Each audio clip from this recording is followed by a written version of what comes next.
Malaking manhole ito guys, 13 tons. Ano? Type EXL, 13 kilogram. Inyong makita.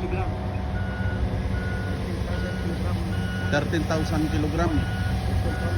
At binubuhat lang ng big excavator. Yes. Yeah, 13,000 kilogram. 13 tons of rice. Lifted up by the excavator only, no crane. We're trying to save money.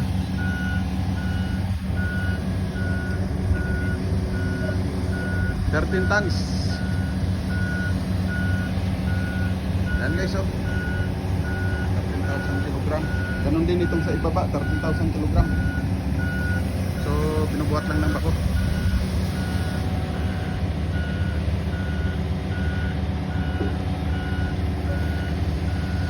Salah, 25 days.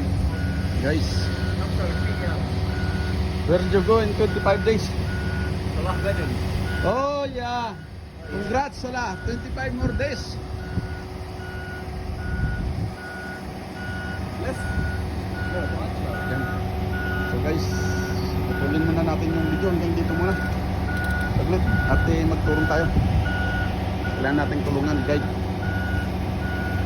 So guys, ito yung karugtong ng ating video. Ito na. May kabit na namin. So kular na lang kailangan dito. Magbuhos kami ng concrete na pang-kular dito. Ayan na, ganito kalapat. Parang isang buong kwarto yung lawak nito. Yung katamtaman ng kwarto. Kasi 1, 2, 3 2.5 meters square. Yan lang yung nagbuhat guys, oh. Demir ko. So ayan.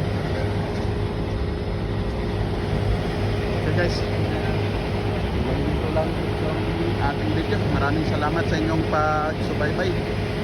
God bless po sa ating lahat.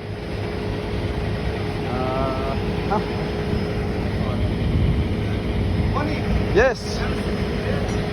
No, not yet. I don't know where to say. Guys, tanggal na.